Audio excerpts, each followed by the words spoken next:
Graça e paz, irmãos. Oh, você pode aplaudir ao Senhor? Aleluia.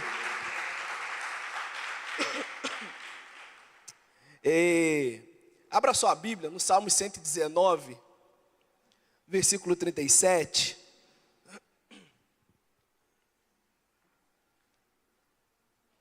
Hoje eu quero compartilhar com os irmãos uma mensagem. E ela serve para você que está aqui há muito tempo, mas para você também que vem a primeira vez. Cuidado com as distrações. Salmo 119, verso 37, a gente vai ler somente esse versículo, por enquanto, tá? Depois você assenta e pode manter sua Bíblia aberta. Salmo 119, 37 diz: desvia os meus olhos das coisas inúteis, faz-me viver nos teus caminhos. Aleluia. Você pode sentar dando glória a Deus aí? Irmão, semana passada, quem estava aqui semana passada? Nós compartilhamos aqui uma palavra que nós falávamos sobre o estilo de vida daquele que está no altar do Senhor. Se você não estava aqui, não assistiu, pois te recomendo assistir depois. E nós que estamos no altar do Senhor, estamos nos caminhos do Senhor, é fácil, irmãos. Todos nós aqui não queremos pecar. Essa é a verdade. Isso é verdade. Nós não queremos pecar. Nós não temos apreço ao pecado. Tudo aquilo que a gente vê que é mal, que o Senhor condena, nós fazemos o quê? Nós rejeitamos, né? Nós deixamos de lado. A gente vê, às vezes são amizades que você fala, puxa, aquela amizade ali não está me levando para lugar nenhum. Conversas que você olha, puxa, não está me levando a lugar nenhum. O que é que você faz? Você se afasta, você foge delas.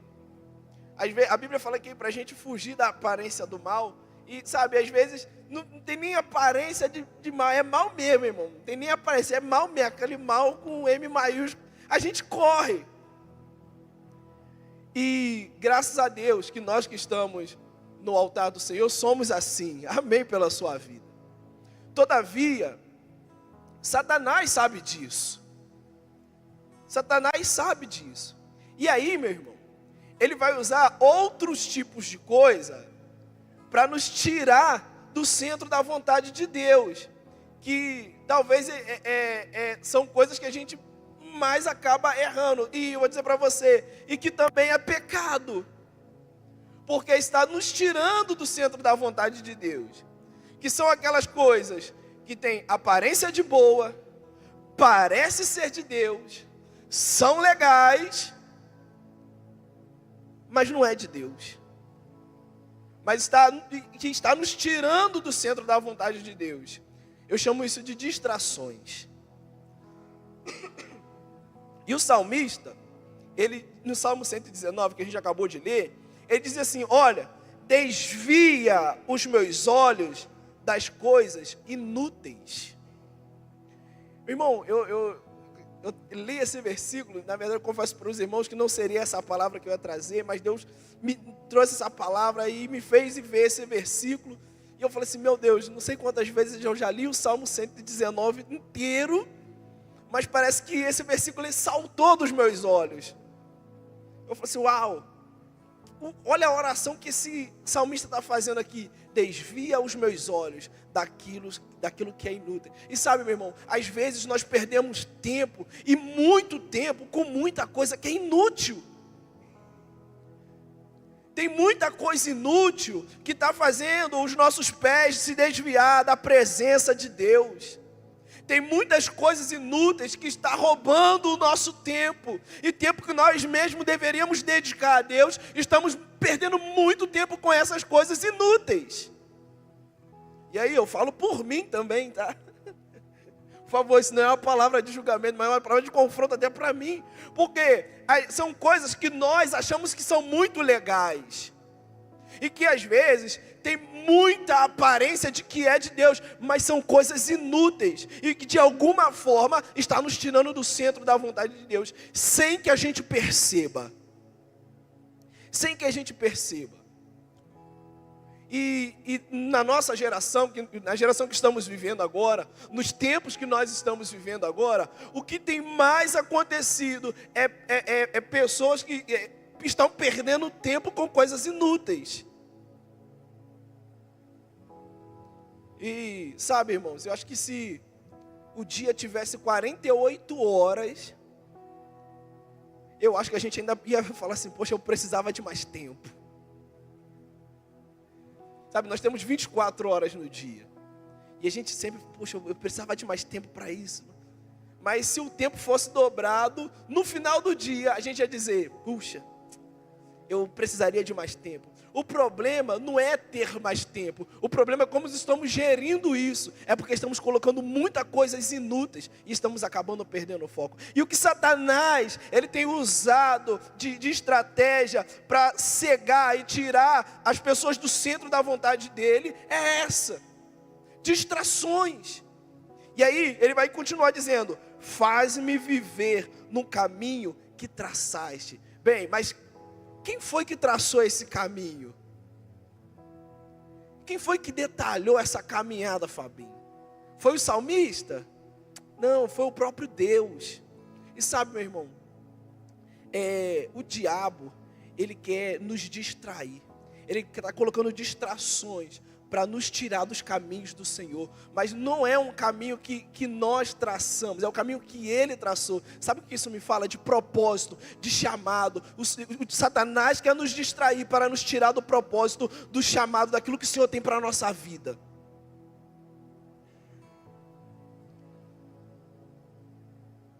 E aquilo que tem aparência de bom, tem um livro do John Bevere, eu não lembro, chama-se Do Bem ou de Deus? É uma pergunta.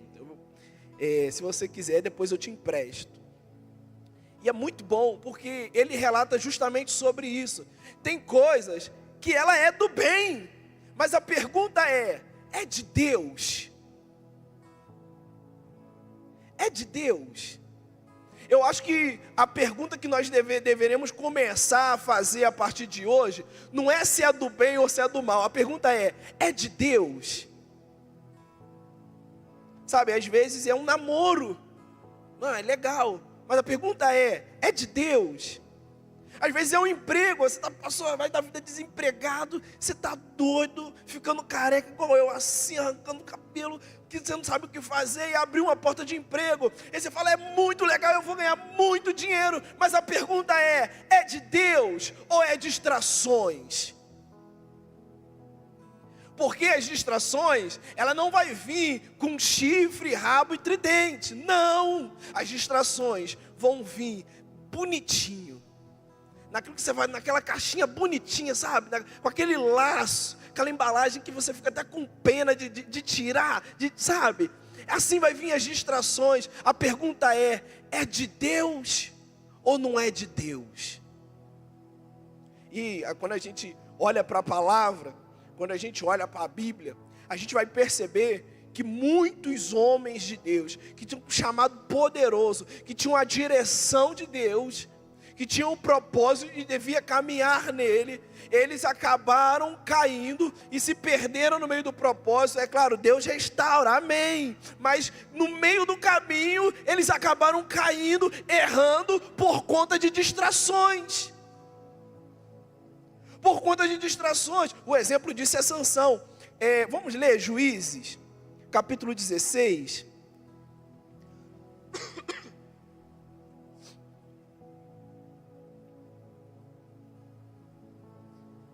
Juízes, capítulo 16, verso 18 e 19. Olha o que a palavra de Deus diz. Quando Dalila viu que Sansão lhe tinha contado todo o segredo, enviou essa mensagem aos governantes dos filisteus: subam mais essa vez, pois ele me contou todo o segredo. Os governantes dos filisteus voltaram a ela, levando consigo a prata. Fazendo-o dormir no seu colo, ela chamou o homem para cortar as 7 tranças do cabelo de Sansão, e assim começou a subjugá-lo, e a sua força o deixou. Sabe, no versículo 18, existem algumas versões que diz assim: e quando Dalila ganhou o coração de Sansão.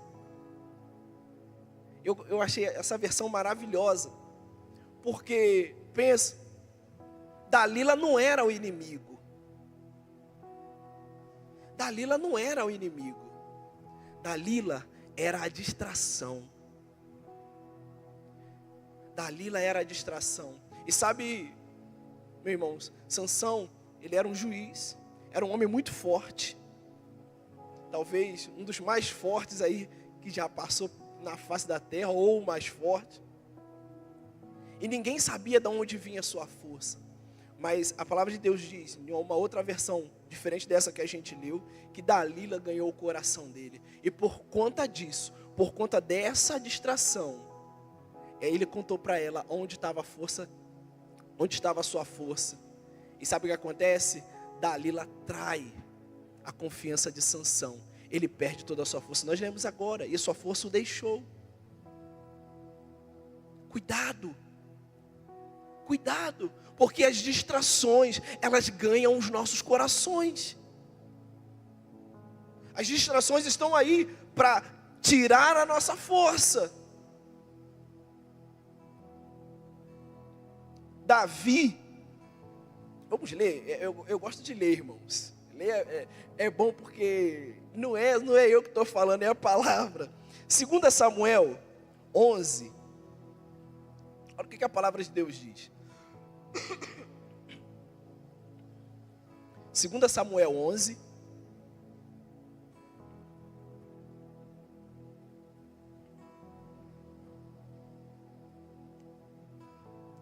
versículo 1 diz, olha: na primavera, época em que os reis saíram para a guerra, Davi enviou à batalha Joabe com os seus oficiais e todo o exército de Israel. Segura aí, meu irmão, a gente vai ler o segundo.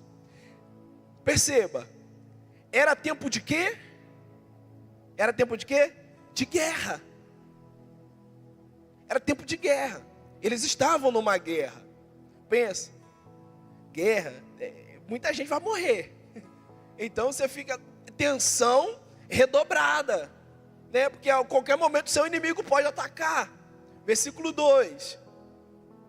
Eles derrotaram os amonitas e cercaram Rabá. Davi, porém, permaneceu em Jerusalém. Uma tarde, Davi levantou-se da cama e foi passear pelo terraço do palácio. Do terraço viu uma mulher muito bonita tomando banho. E ele enviou alguém para descobrir quem era ela. Quem era? Disseram-lhe: é Batseba, filha de Eliã e mulher de Urias, o hitita.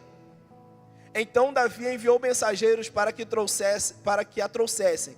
Ela veio e ele se deitou com ela. Fazia pouco tempo que Batseba se purificara da impureza da menstruação. Depois disso, ela voltou para casa. Versículo 5.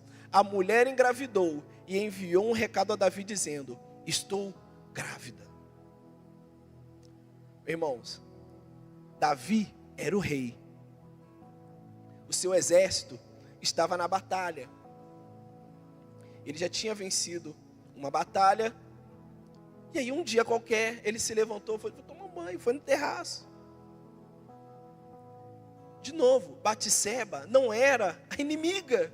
Pelo contrário, um dos homens mais leais do campo de batalha estava na guerra lutando pelo reino, lutando pelo rei, lutando pela sua pátria, estava ali dando a sua vida, mas por conta de uma distração,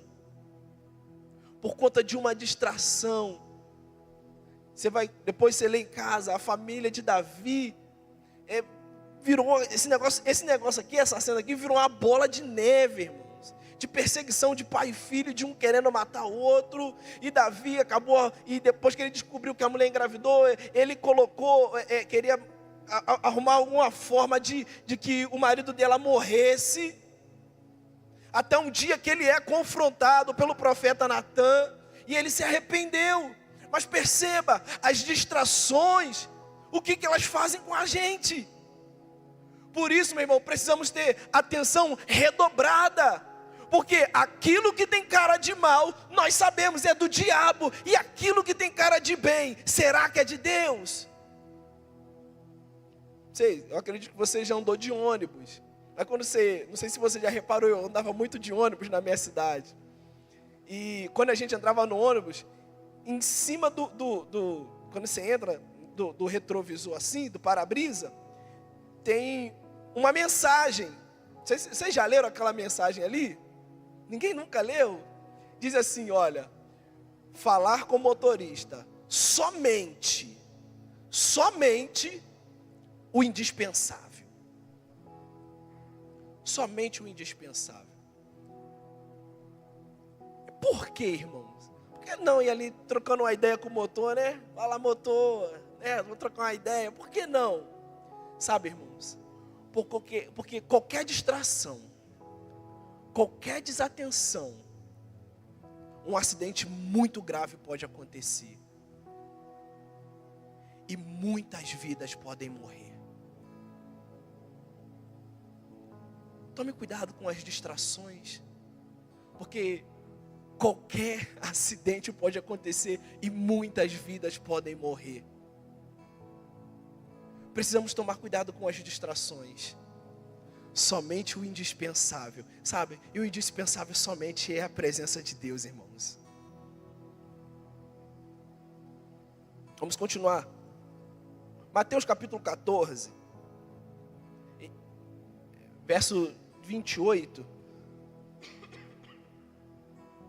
Mateus 14, 28. Eu já estou terminando a introdução, tá, irmãos? Esse é só o último versículo da introdução. Diz assim, olha, Senhor, disse Pedro, se és tu, manda-me ir ao teu encontro sobre as águas. Venha, respondeu. Então Pedro saiu do barco, andou sobre as águas e foi em direção a Jesus.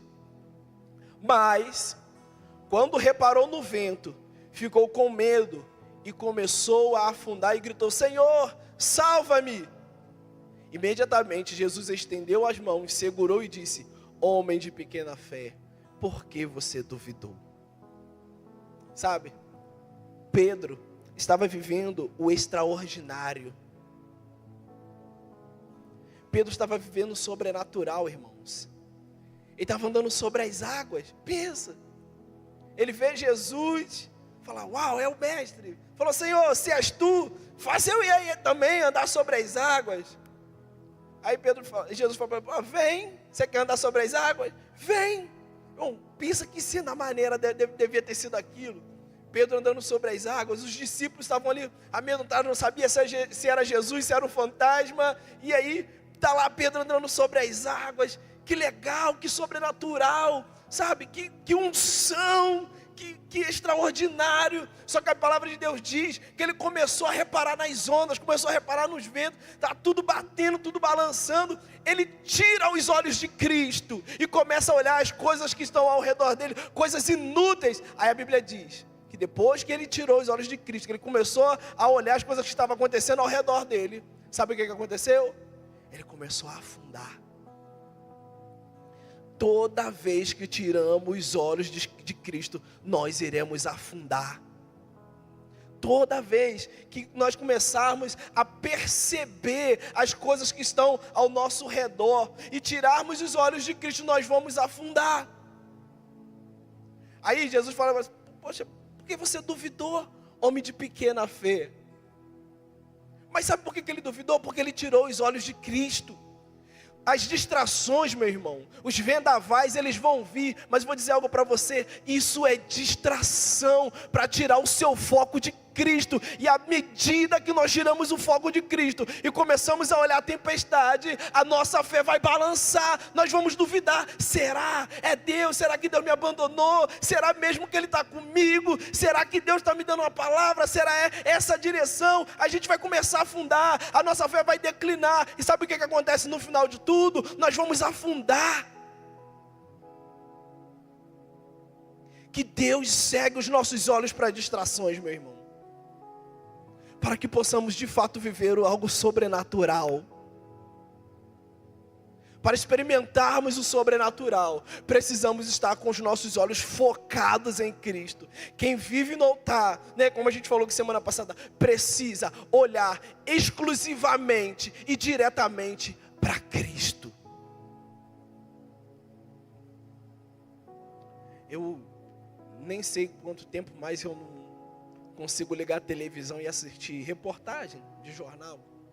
Isso tem muito tempo mesmo. Muito tempo, anos, não sei contar quantos anos assim. Rapaz, tudo ficou mais leve. Tudo ficou mais leve.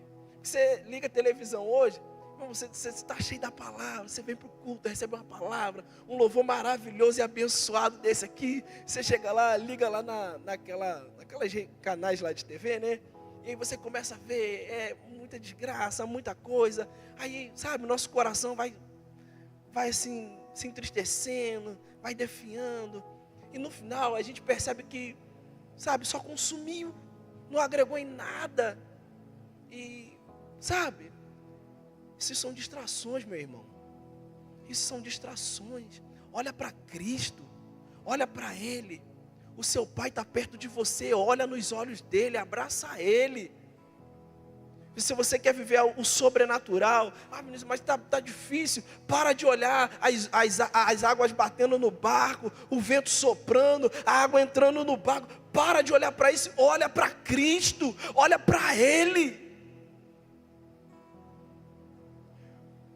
Porque só basta uma palavra, meu irmão, tudo vai ser bonança. Olha para Cristo. E o foco do capeta, do inimigo, é tirar os nossos olhos de Cristo. E como eu falei, não vai vir de chifre, rabo e tridente, não.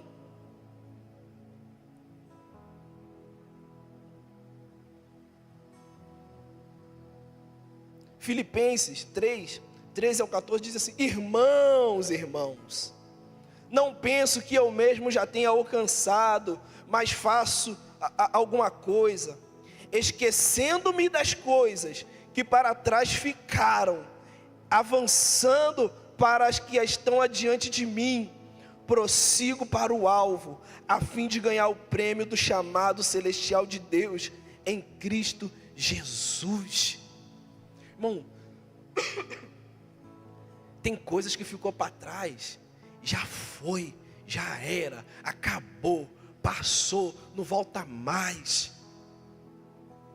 Larga para trás, deixa as bagagens do passado para trás, porque Cristo já nos deu uma nova vida. Você tem uma nova vida, meu irmão, você tem uma nova identidade em Cristo. Prossiga para o alvo. Paulo, escrevendo para Filipenses, ele falou assim: eu deixei para trás as coisas. Sabe por que às vezes o chamado, a vida cristã fica muito pesada? Porque a gente começa a carregar bagagem, coisas que a gente devia ter largado lá para trás, a gente quer carregar para a gente. Eu vou dizer para você, não existe mais trouxas do passado, não existe mais malas do passado para uma nova vida em Cristo. A gente precisa deixar para trás e viver a vida que o Senhor projetou para nós. Precisamos, que o salmista falou, tira os meus olhos, desvia os meus olhos de coisas que são inúteis e faz-me viver o caminho que tu traçastes. Abandona, irmão, o que ficou para trás ficou, acabou, já é passado. Deus lançou no mar do esquecimento. O que vale é a sua vida, a nossa nova vida em Cristo.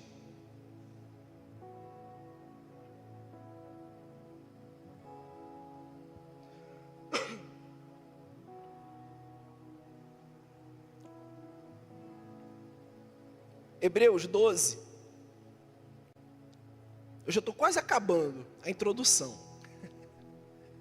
Hebreus 12, portanto, também nós aqui, uma vez que estamos rodeados de tão grande nuvem de testemunhas, livremo-nos de tudo que nos atrapalha e do pecado que nos envolve, e corramos com perseverança a corrida proposta para nós. Perceba, o autor de Hebreus vai dizer duas coisas. Primeiro, de coisas que nos atrapalham e do pecado que está nos rodeando. Quando eu li esse versículo, eu falei assim, eu já sei de que ele estava falando. Essas coisas que nos atrapalham, chama-se distrações. Distrações. São coisas que nos atrapalham. E às vezes sem a gente perceber. A gente fica distraído com muita coisa. E o pecado que está nos rodeando, nos envolvendo. E corramos com perseverança a corrida que está proposta para nós. O pecado, ok, a gente sabe, a gente abandona, a gente abre mão dele para viver uma vida em santidade em Cristo. E as coisas que são inúteis, que nos distraem, só tem como correr a corrida que foi proposta para nós, quando nós começarmos de fato a olhar para Cristo e abandonar aquelas coisas inúteis que nos distraem. E aí, ele vai continuar dizendo tendo os olhos fitos em Jesus, que é o autor e o consumador da nossa fé. Ele, pela alegria que nos foi proposta, suportou a cruz ao desprezar a vergonha e assentou-se à direita do trono de Deus. Lá em Mateus capítulo 4, a Bíblia diz que Jesus, que depois foi batizado, foi levado ao deserto pelo Espírito. E aí, o diabo veio para tentar ele. Você já leu isso, eu acredito? Você pode parar para perceber que tudo que o diabo ofereceu para Jesus era bom? Olha, se você prostrar me adorar, eu vou te dar todos os reinos desse mundo. Você está com fome? Tem pão você comer. Mas você não é amado? Você não é o filho amadinho? Você não é o queridinho do papai? Lança-te daqui de baixo, ele vai te guardar. Mas tudo isso era distração para um único propósito: morrer na cruz do Calvário, para que o meu e o seu pecado fosse pago. Tudo era distração.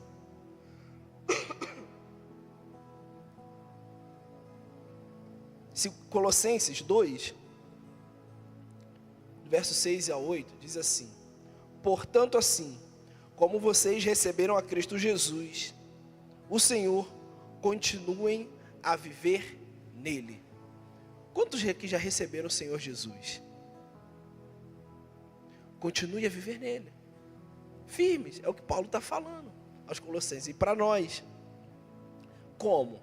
Enraizados e edificados nele, firmados na fé, como foram ensinados, transbordando de gratidão. O verso 8 é um alerta de Paulo para nós. Tenham cuidado, para que ninguém os escravize com filosofias vãs e enganosas, que se fundamentam nas tradições humanas e nos princípios elementares deste mundo, e não em Cristo. Cuidado, para que ninguém vos escravize. Esse termo que escravizar eu achei muito legal. Por quê? Porque as distrações têm o poder de escravizar. As distrações têm o poder de escravizar. Ele falou, olha, cuidado que ninguém vos escravize com filosofias vãs, fundamentos, são tradições humanas, que às vezes a gente acha muito legal, é bacana, mas não cabe para nós. Por quê? Porque não tem Cristo. Tudo aquilo que não tem Cristo é distração, meu irmão. Tudo aquilo que não tem Cristo é distração. E toda vez que a gente se distrair um pouquinho, nós seremos escravizados outra vez. Mas a palavra de Deus vai dizer que para a liberdade Ele nos libertou. Oh, que o Senhor nos livre das distrações.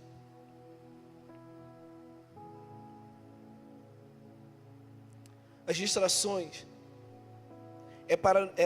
nos tirar, para tirar os nossos olhos de quem realmente importa, Cristo. A gente leu aqui, Hebreus 12. À medida que nós tiramos os olhos de Cristo, a nossa fé começa a declinar, porque a gente a gente passa a enxergar as dificuldades que nos rodeia, e pior, começamos a olhar para as nossas fraquezas, sabe, para as nossas limitações, permitindo que o medo, a vergonha tome conta. E à medida que isso acontece, a caminhada ela parece ficar mais difícil, mais pesada. Por quê? Porque a gente tirou os olhos da perfeição que é Cristo, e a gente começa a olhar para nós, cheio de defeitos, cheio de problema, cheio de mazela, sabe, fraco, olhando para a nossa fraqueza. Mas eu sou limitado demais, eu não posso, para mim não dá, eu não. A gente começa a declinar, a nossa fé começa a declinar, a vida cristã parece ficar mais pesada, o caminho com Cristo parece ficar mais pesado, mas na verdade não é isso. A verdade é que nós tiramos os olhos de Cristo e nos distraímos com coisas inúteis, que é olhar para dentro de nós mesmos. Meu irmão, eu convido você aqui essa noite a tirar os olhos de você e começar a olhar para Cristo. Mantenha os olhos firmes nele. As distrações vêm para nos tirar a percepção da presença de Deus. A gente vai ler 2 textos agora. 1 Samuel 7.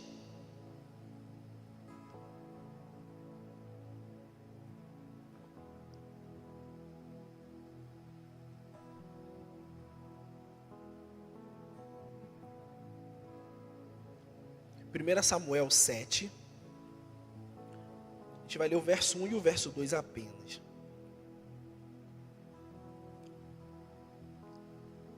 Os homens de Kiriat Jearim vieram para levar a arca do Senhor. Eles a levaram para a casa de Aminadab, na colina, e consagraram o seu filho Eleazar para guardar a arca do Senhor. Verso 2: a arca permaneceu em Kiriat Jearim muito tempo, foram 20 anos. Quanto tempo, irmãos?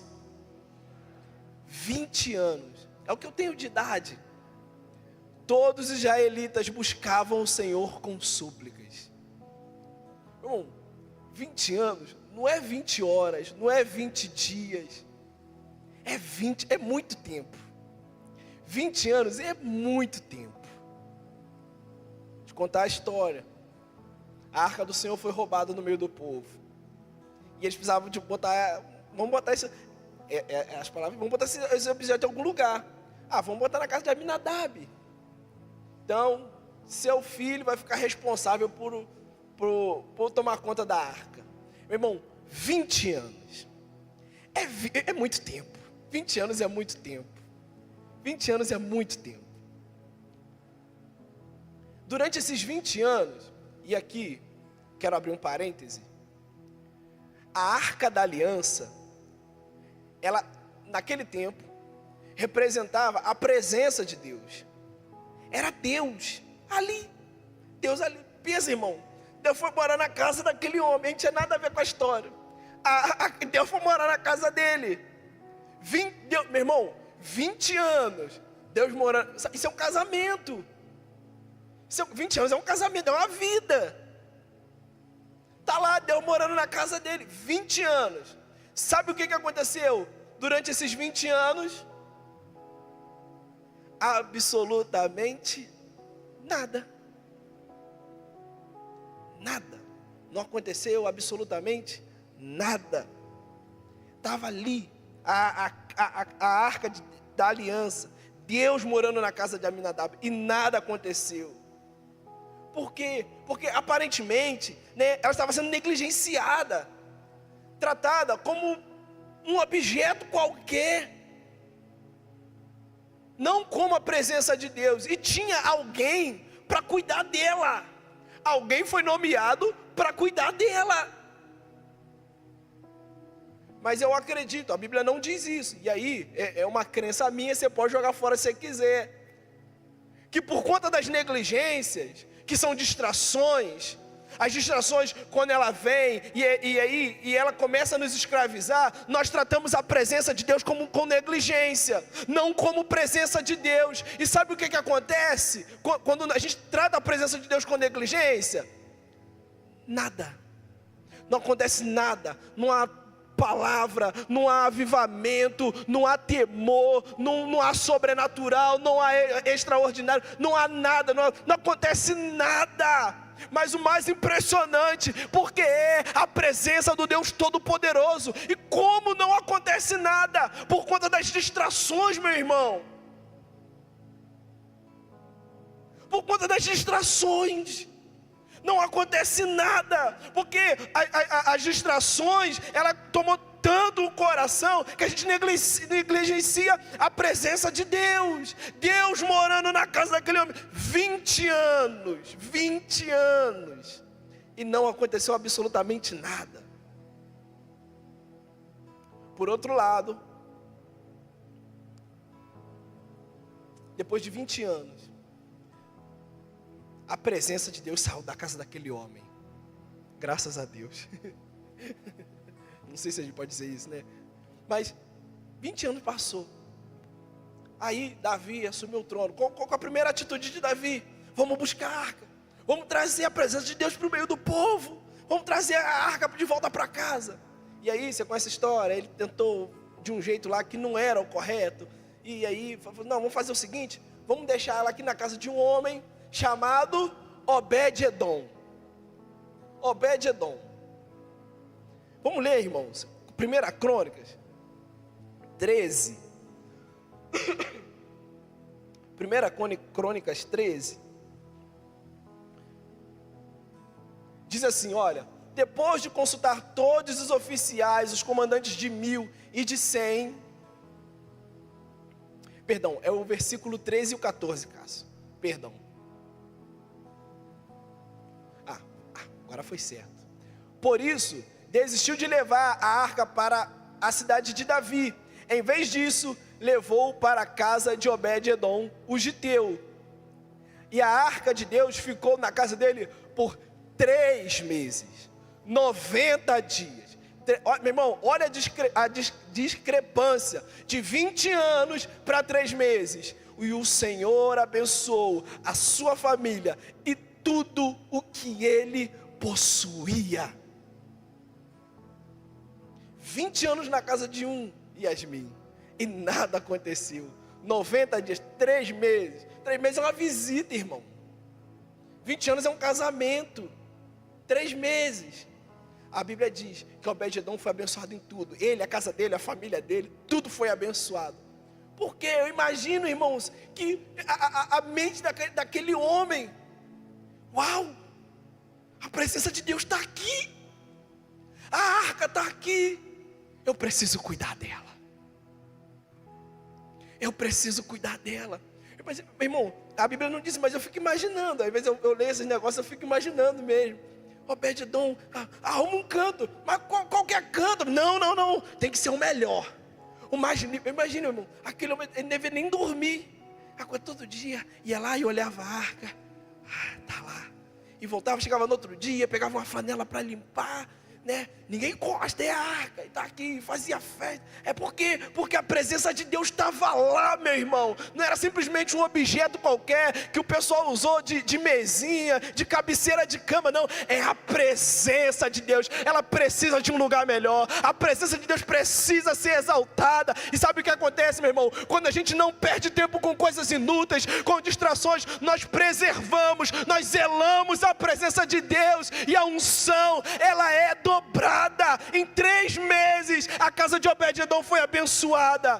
Preserve a presença de Deus. Vamos parar de perder tempo com coisas inúteis e vamos viver o sobrenatural, meu irmão. Eu fico imaginando, talvez aquele homem nunca tinha sido abençoado, não sei. Mas em 3 meses, a vida dele mudou, a vida dele transformou por conta da presença de Deus. A unção estava na casa daquele homem. Tudo que ele fazia prosperava. Onde ele botava a mão, dava certo, Igão. Mas por conta da presença de Deus. Somos uma geração que preserva a presença de Deus. E a nossa casa será como a casa de Obed-edom. Nós não temos o coração de Aminadab. Não. Nós, a nossa geração, a nossa juventude não perderá tempo com coisas inúteis. Nós vamos sacudir essa cidade, meu irmão. Porque a unção da presença de Deus está sobre a nossa vida.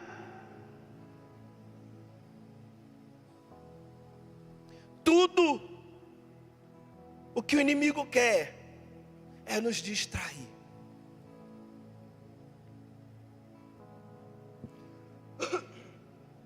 E eu já estou quase encerrando. As distrações vêm para nos tirar do centro da vontade de Deus. Tudo que o inimigo quer é nos tirar do centro da vontade de Deus. E a pergunta é por quê? Eu perguntei isso a Deus, estava dizendo, Deus, por quê? Porque o centro da vontade de Deus é onde tudo acontece. Sabe, irmãos, a pior coisa é ver pessoas tendo sucesso fora do centro da vontade de Deus.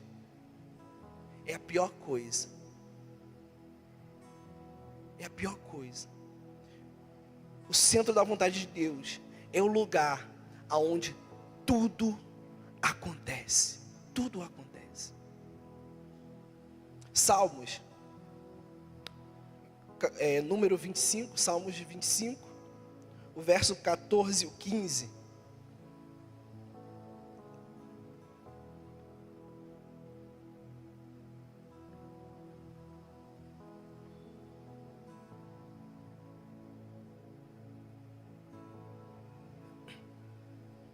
O Senhor confia os seus segredos aos que o temem e os leva a conhecer a sua aliança. Os meus olhos estão sempre voltados para o Senhor, pois só Ele tira os meus pés da armadilha. Imagine, irmãos, Deus conta segredo para a gente. A gente parece até engraçado isso. Fala assim, Deus vai me contar o segredo. Deus vai me contar segredos. No centro da vontade de Deus, Deus começa a revelar coisas que nunca contou para ninguém. Ele começa a descortinar para nós. No centro da vontade de Deus, Ele conta segredos para a gente. Coisas que Ele não contou para ninguém. Deus, o Deus Todo-Poderoso, o Altíssimo, o Soberano, Ele resolve compartilhar conosco. Mas isso só acontece no centro da vontade de Deus. Fora dela não acontece. E o que o diabo não quer é que os nossos ouvidos, o nosso coração, ouça os segredos que há no coração de Deus. Os discernimentos que há no coração de Deus para esse tempo, para essa geração, para a nossa vida. Qual que é o próximo passo? O que fazer, o que não fazer? O que vai acontecer? Lá em Apocalipse capítulo 4, eu acho isso fantástico. Porque João está na ilha de Patmos. E sabe o que acontece, meu irmão? Está lá. Ele, no centro da vontade dele. Ele foi lá por conta de que ele abriu mão de tudo para viver o propósito de Deus. Estava lá. Foi jogado da ilha de Patmos, vai ficar sozinho. Aí Deus falou assim, que bom que você está sozinho, porque agora eu vou te contar um monte de coisa que eu não contei para ninguém, eu vou contar para você, João. Aí capítulo 4 começa assim, e eu ouvi uma grande voz que diz assim, suba aqui, e eu vou te mostrar as coisas que hão de acontecer. Irmão, imagina, você está lá na ilha de Patmos, nada para fazer, Mari, e Deus fala para você, sobe aqui, eu vou te contar uns segredos, vou te contar uns negócios que eu não contei para ninguém, eu vou mostrar para você. Pega papel e caneta e começa a escrever o que eu vou te dizer, João. Sobe aqui. Quantos querem ouvir os segredos que há no coração de Deus, meu irmão? Isso só há no centro da vontade dEle. Não vamos perder tempo com distrações. Deus quer contar coisas novas para a gente. Deus quer contar segredos para a gente. Deus quer falar conosco coisas que Ele não falou com ninguém. Deus quer abrir para nós. Ele quer dizer para nós a mesma coisa que Ele disse para João: sobe aqui, traz papel e caneta, vamos conversar, eu vou te contar umas coisas que eu não contei para ninguém. É novidade, sabe? E nós, eu não sei você, mas eu gosto muito de novidade. Teve quando alguém fala para você assim: ai, quero te contar uma novidade. Como que você fica? Você fica: vai, me conta, vai, fala logo, fala logo. Aí se a pessoa começa a enrolar, você fica: não, fala logo. Eu fico assim, às vezes minha esposa fala assim: ó, tem que te contar um negócio. Eu falo: não, daqui a pouco eu te falo. Não, fala agora. Ela: não, depois eu te falo. Não, fala, não, quando chegar em casa a gente conversa. Fala agora, eu quero saber. Eu fico assim, imagine Deus falando: vem cá, traz papel e caneta, sobe aqui, senta aqui que eu vou te mostrar um negócio diferente, umas coisas que eu não contei para ninguém, eu vou abrir para você, eu vou contar para você. Aí você fica sabendo em primeira mão, para ir contar para os outros. Eu vou falar assim: mas quem te disse isso, João? Deus. Deus. Mas você é doido? Como isso? É porque Deus me contou. Deus me contou coisas que estão acontecendo lá na frente, sabe por quê? Ele já está lá, meu irmão. Deus já, daqui a 20 anos, Deus já está lá. E Deus vai contar, está contando. E aí João anotou, e graças a Deus nós temos o livro de Apocalipse. E é fantástico, eu recomendo você a ler. Para a gente encerrar. Cadê o Felipe? Você foi embora? Felipe foi também? Felipe? Vem cá, meu irmão. Tem uma canção que eu acho muito bonita. Os que olham para ti estão radiantes, Senhor. Essa canção é maravilhosa, meu irmão. Lucas capítulo 10, verso 38. É para a gente encerrar, meu. Eu vou até fechar minha Bíblia para você ver que eu vou encerrar de verdade, tá? Lucas 10, verso 38.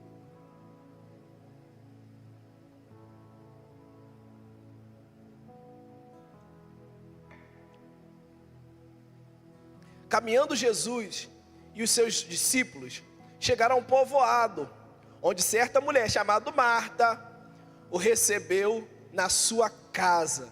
E como Maria estava seus...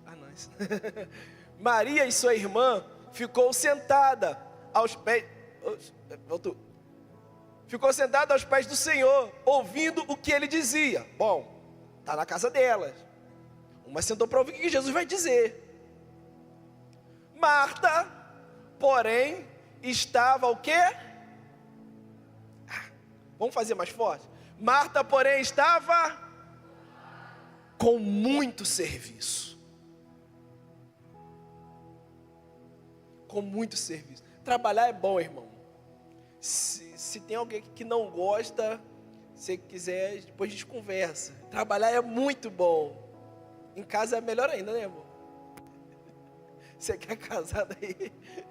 Então, aproximando dele, perguntou: uma estava lá, ouvi, Jesus chegou na minha casa, o que é que você vai fazer? Eu vou sentar para ele tem alguma coisa para dizer. Jesus não veio aqui à toa. A outra pensou: eu vou fazer um bolo, um pão de queijo, fazer um café, sabe? Alguma coisa para Jesus comer, deve estar com fome, andou demais. Pensa, irmão.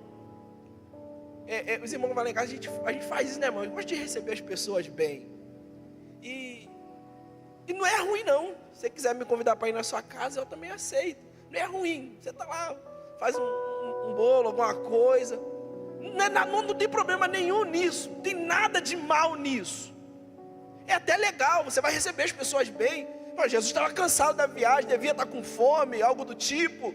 Ela falou assim, e ela pensou no mestre, falou assim: poxa, ele está com fome, os discípulos devem estar famintos, né? Então vou fazer um bolo.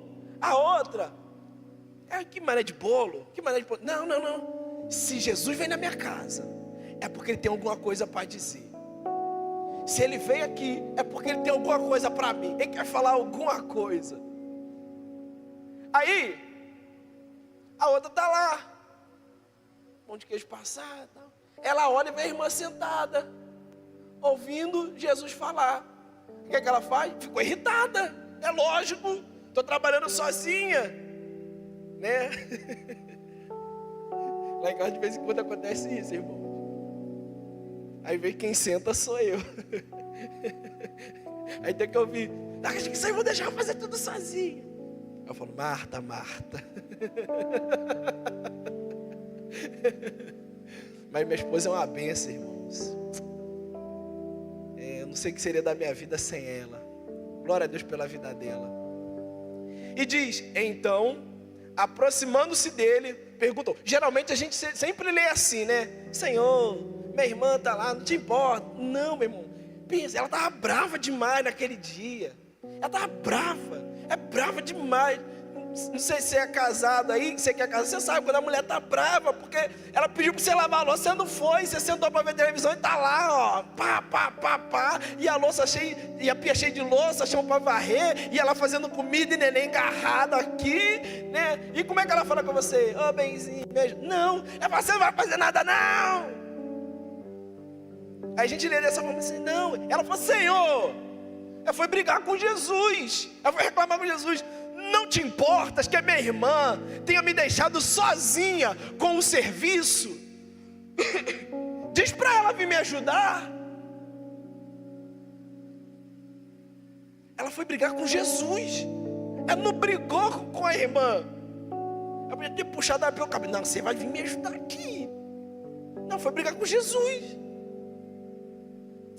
Ô, irmãos, a gente está se ocupando de tanta coisa inútil, ao invés de sentar para ouvir o que Jesus tem para dizer. Eu vou dizer para você: Jesus chegou na casa, meu irmão. Senta para ouvir. Deixa sua louça um pouquinho de lado. Deixa seu banheiro, ninguém nem vai reparar que você não lavou o banheiro tem uma semana, que você não varreu o chão, que você não passou pano, que você não tirou pó. Para de coisas inúteis e senta para ouvir o que Jesus tem para dizer. Ele chegou na tua casa, você vai ficar perdendo tempo. Porque a gente acha que servir ao Senhor é fazer coisas e coisas e coisas. Meu irmão, fazer coisas é bênção. Você servir, está liderando, isso é maravilhoso. Mas tudo isso se torna inútil se a gente não sentar para ouvir o que Ele tem a dizer. Todo nosso serviço será inútil. Aí é a história da moça que se converteu. Meu Deus, eu tenho 1 minuto. A moça se converteu. Aí o que ela fez? Vou agradar a Deus. Aí ela pensou: Deus gosta de bolo de chocolate. E passou a vida inteira fazendo bolo de chocolate, Gão. Aí um dia ela morreu e foi levar o bolo de chocolate para ele. E toda feliz, porque passou a vida cristã toda achando que Deus gosta de bolo de chocolate. E fala: Senhor, minha vida aqui, muito obrigado. O Senhor me salvou, o Senhor me resgatou. Se eu fui salvo e hoje eu estou aqui, Senhor, para a tua glória. E Deus pergunta: o que você fez? Então, durante toda a minha vida eu quis agradar o Senhor e trouxe um bolo de chocolate. Aí Deus responde para ela: então, é que eu não gosto de chocolate. Pensa na decepção. Eu lembro da minha tia, quando eu cheguei aqui, e ela resolveu fazer angu. E eu odeio angu.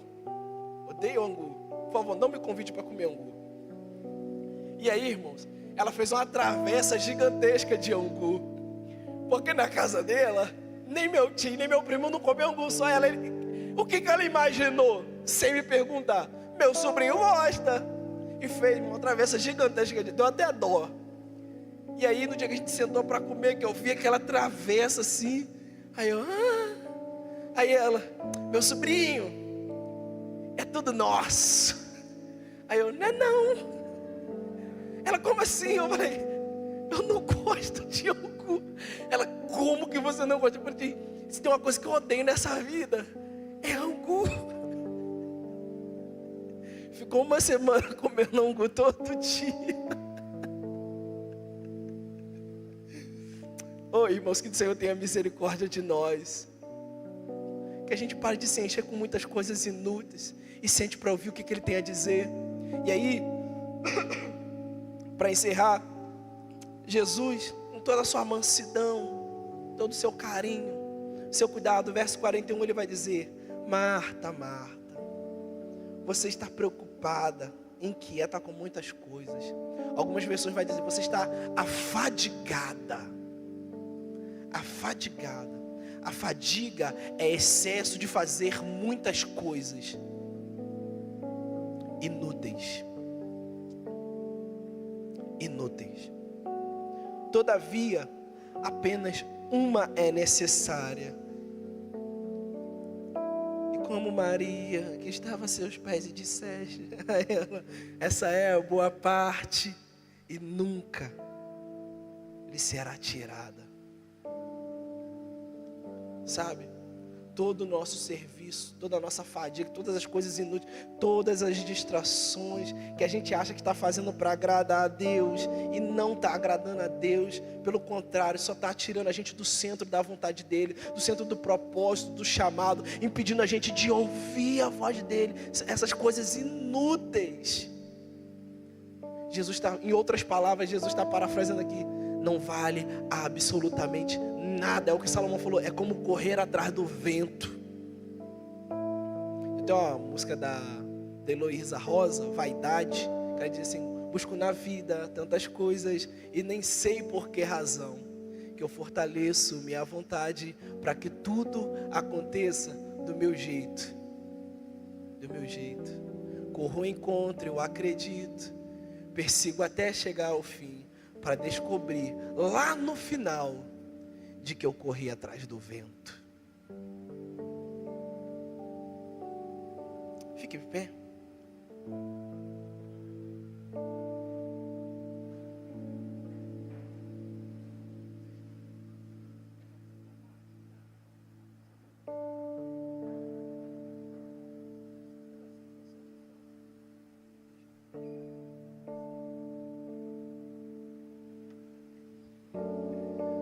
Ô irmãos, curve sua cabeça.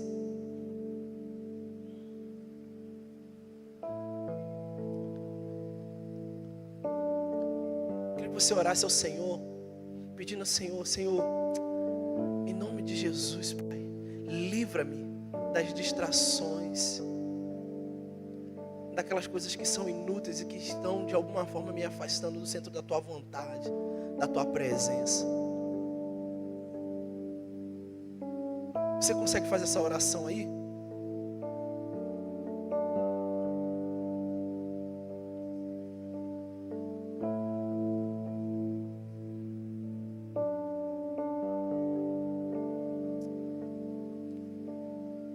Oh Deus Todo-Poderoso.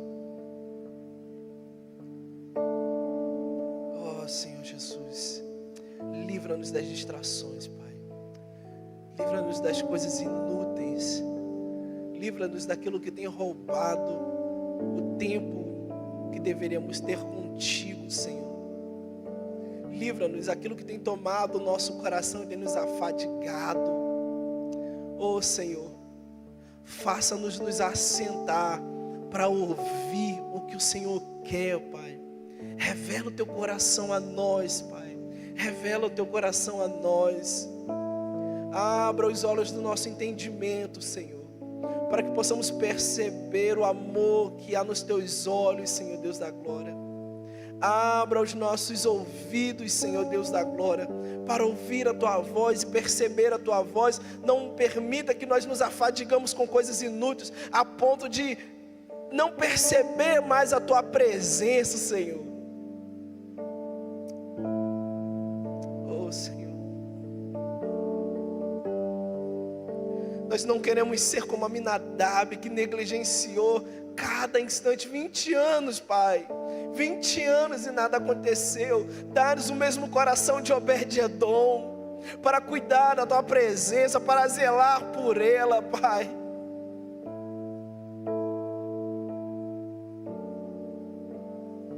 Em nome de Jesus, Pai. Em nome de Jesus, Pai. Eu peço ao Senhor, sacode-nos, aviva-nos, aviva-nos, aviva-nos, Senhor. Aviva-nos. A ponto de voltarmos completamente os olhos para Ti.